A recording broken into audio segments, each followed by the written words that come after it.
Hello, welcome to ISLAA, welcome to the annual Symposium of Latin American Art. My name is Blanca Serrano Ortiz de Solórzano. I am project director at ISLAA, where I manage university partnerships and research programs. ISLAA was founded in 2011 by Ariel Isaacs, and it supports the study and visibility of Latin American art. ISLAA recognizes Latin American artists and cultural movements as integral to the trajectory of 20th century and 21st century art.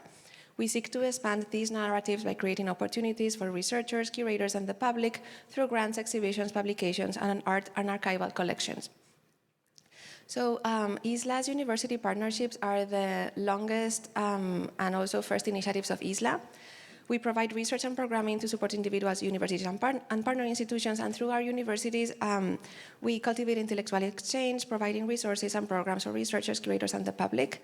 So we have partnered with the Graduate Center, Columbia University, and the Institute of Fine Arts NYU for many, many years now. We still have currently other programming as well as the annual symposium with these participating universities.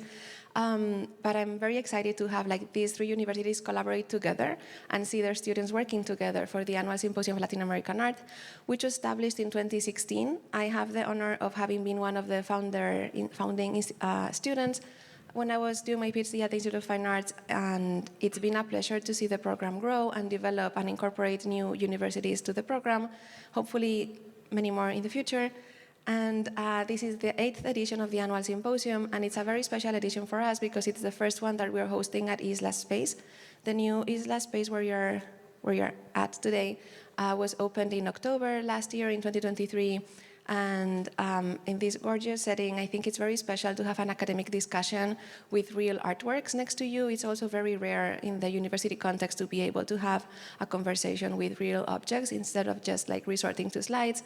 So we're very happy to be able to provide this atmosphere and this opportunity to the students.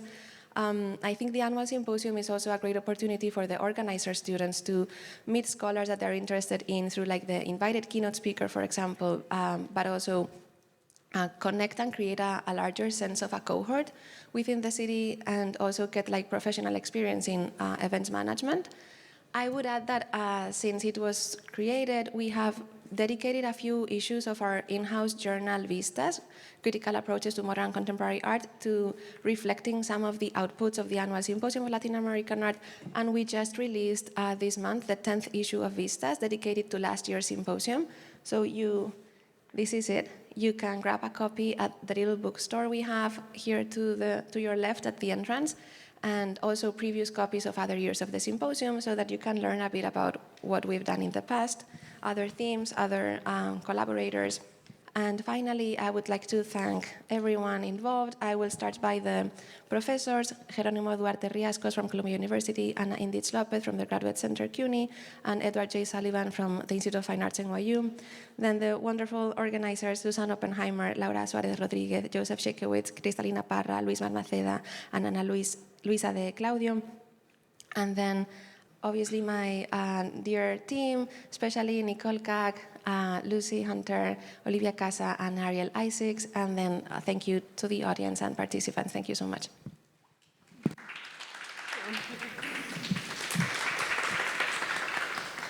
Hi, everyone. So nice to be here today where spring has sprung in New York. Thank you for having me, and thank you to the organizers of this event. I know how much work goes into stuff like this, and it was really an honor to be here. So I'll begin. My talk is Idealization and Inadequacy, from José Sabogal to Las Barriadas. This is an overview of my in progress dissertation. In the first decades of the 20th century, Peruvian artists associated with the indigenismo movement celebrated the native populations in the Andes and the Inca Empire as central to the modern nation. At the same time, Andean populations struggled to make a living under what has been characterized as a semi-feudal mode of production. Due to a system in which land was owned by the wealthy few, Andean peasants were subject to hegemonic control wielded by landlords. Indigenous populations left the regions in droves to build their own ad hoc homes on the edge of Lima. By the mid-1950s, urban planners and politicians understood these informal settlements, known in Peru as las barriadas, as an inherently indigenous spatial practice that recalled the communitarian qualities of the Inca Empire. In both cases, idealized notions of indigeneity were scaffolded onto architecture, either solid stone emblems or ephemeral homes built on the edges of the capital city. Despite the very different formal attributes and circumstances, both architectures were centered in discourses that appealed to indigeneity in the abstract while skirting the nation's neocolonial land tenure policy. While the nation's relatively small bourgeoisie had previously lived in various regional centers, they moved to Lima starting in the 19th century. In reaction to the condensation of power in the old colonial center, non-indigenous artists, who came to be known as indigenistas, sought to validate the 20th century indigenous class as the descendants of the greatest pre-Hispanic civilization through the creation of artwork and institutions that would preserve and promote what they imagined to be indigenous culture. In the visual arts, indigenismo was characterized by the production that pictured indigenous people and customs against picturesque landscapes that featured the Andes Mountains. However, as art historians Fernando Villegas Torres and Natalia Maloof demonstrate, architectural motifs featured prominently in indigenismo, and perhaps most significantly in the work of José Sabogal, who was called the first national painter of Peru.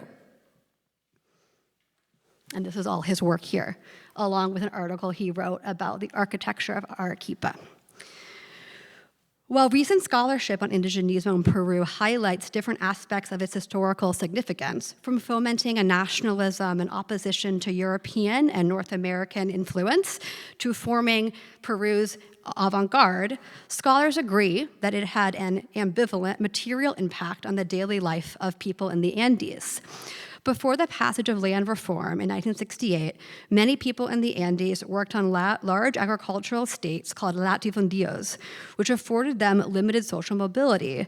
Latifundio owners often descended from Spanish colonizers who had paid tribute to the crown to expropriate community lands and operate large agricultural estates in the Central Sierra. During the Republican era, the Peruvian state enacted a constitution that put a formal end to serfdom and the forced labor of indigenous groups. Despite the liberalism of the era, the Republican regime tolerated the latifundios, in which indigenous laborers were often given food and housing in a place of a wage, or would rent a small plot of land on a owner's estate. And while other forms of land ownership existed in the Andes at this time, including the continued existence of community lands, land owned by merchants, and eventually land owned by wealthier peasants once the state recognized the property claims of Indian people. However, much of the land in the highlands remained privatized, subdivided, and owned by the privileged few. So while not totalizing nature, the latifundia structure dominated daily life in the Andes and the political possibilities well into the 20th century. Semi-feudal land distribution brought about harsh conditions in the Andes. Historian Thomas Davies described how native populations experienced food scarcity, poor sanitation, inadequate housing, and healthcare. And the situation catalyzed violent revolts in Peru and Bolivia, which were brutally oppressed by the state. As historian Magnus Morner writes, 133 peasant uprisings were recorded between 1900 and 1920. Many of these occurred in the Altiplano in the southern Andes. Most notable of these rebellions was the Rumimaki Rebellion of 1915. To the beat of drums, peasants attempted to forcibly seize the operation of two latifundios and were eventually brutalized by the respective landowners. It is essential to note, however, that neither their modes of production in the Andes or indigenous agency feature in the scenes depicted by indigenistas. So indigenista artists favored allegorical representations of imagined indigeneity rather than the depiction of reality in the Sierra. However, I believe a richer historical account of the politics of this movement is in order. As historian and curator Natalia Maloof argues, in the early years, indigenismo had one foot firmly in leftist politics. And in large part, this is due to the work of Peruvian socialist thinker and writer José Carlos Mariátegui. He published the journal Amauta between 1926 and 1930, and within its pages, reproductions of indigenista artwork appeared alongside political repudiations of the latifundio system and endorsements of Marxism. Amauta's editorial program provided an explicitly socialist frame to indigenista artwork that lacked this content on its own. But Mariátegui died in 1930 at the young age of 35, and Amauta ceased publication shortly after. In 1931, several prominent indigenistas, including Sabogal, founded the Instituto de Arte Peruano as part of the anthropology department of the Museo Nacional. José Sabogal would in particular become increasingly enmeshed in state organizations. From 1933 until 1943, he directed Escuela Nacional de Bellas Artes from this elevated position of national importance. Indigenismo no longer had a home within the radical left, but was fully subsumed into state institutions. In Amauta's wake, indigenista depictions of pre-Columbian architecture proved adept in depoliticizing indigeneity towards a national identity. Sabogal often depicted the coexistence of Inca architecture and colonial churches, as evidenced in this drawing from 1945. Here, the artist presents a view of the Inca site of Sacsayhuaman, a stone citadel built in the 15th century on the northern edge of Cusco, from the backside of the dome of Iglesia de Compañía de Jesus. Rather than providing a street scene of Cusco, as he did in 1919, which included these two buildings, and again in 1926 in Amauta, Sabogal imagines the perspective of the height of the church's cupola to enable a total view of the Inca site. As a result of this choice, both the dome and the citadel are not seen as they may be in passing. Rather, they are maintained as fixed icons for Spanish and Inca cultures. While the drawing does not show the mixing of these two cultures in one building, it does reveal how Sabogal was thinking through the logic of mestizaje by depicting frictionless combination of Spanish and Inca influence in the built environment of Cusco. Notably, we do not see a clash between the church and Sacsayhuaman. One structure does not have to give way to the dominance of the other. Sabogal's charcoal drawing forwards a fixed architectural image of indigenous heritage as harmonious with colonial,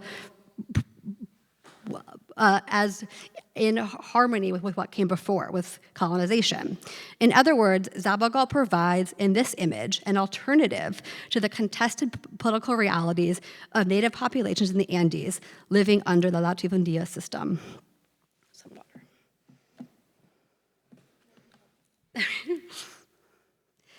These barriers to land sovereignty, which remain unrepresented in Sabogal's oeuvre, were a leading cause of the massive informalization of Lima in the second half of the 20th century.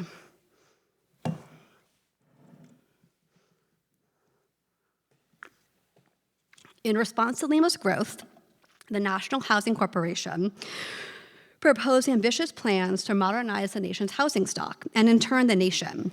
However, the 1945 housing plan was not enough to house recently arrived migrants. As a means of initially staking a claim on Lima, and in the absence of readily available housing, migrants formed encampments on the city's edge called Las Barriadas. When the proposed modernist estates could not meet the needs of the moment, the state began to legalize Las Barriadas and eventually invested in their upgrading in a policy known as aided self-help. In 1958, President Manuel Prado formed the Commission on Agrarian and Housing Reform. to research and publish a report on the condition of the nation's housing stock and propose solutions. Despite the name, the ultimate version of the report evades land tenure as a leading cause of the housing problem and does not explicitly suggest land reform, although the expropriation of unproductive lands was floated in an earlier version of the report. Instead, the report advocates rural development and the provision of aided self-help to Las Barriadas to promote street organization, sanitation, and home ownership. In other words, the expropriation of the large landowners, which might have provided the economic opportunity for Andean natives to stay in the Sierra and work the common land, was not entertained in the final version of the report or any proposed legislation. Like the abstract celebration of indigeneity and the works of Sabogal, reports like the one by the Commission on Agrarian Housing Reform discuss barriadas as inherently indigenous. And on some level, this interpretation was based on demographic reality. In a report to the Economic Council of the United Nations, Peruvian sociologist José Sabogal writes that at least 80% of barriada residents were from the highlands, where a majority of Peru's indigenous population lived. Sabogal characterizes Las Barriadas as a place where traditional belief, dress, medicine, and foodways persist, and therefore contribute to metropolitan culture. But this contribution was not just cultural. According to Sabogal, Andean migrants were not squatting on rented land and encroaching upon Lima. Instead, they worked on projects and had been responsible for the construction of houses, churches, and streets. In other words, their presence was productive.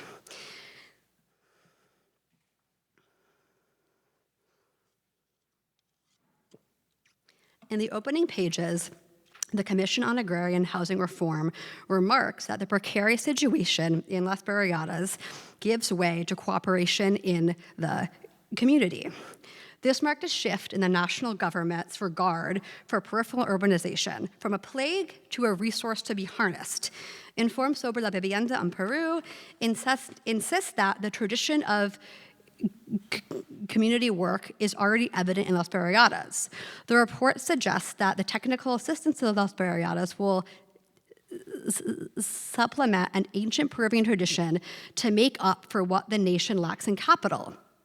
Thus, Informe sobre la vivienda en Peru suggests that the collective work in the barriadas is an inherent part of indigenous culture. The Commission recommended that this natural aspect of indigeneity could resolve the nation's crisis. And conveniently, the national government would not have to pay to construct new housing because the labor would be provided by the migrants themselves.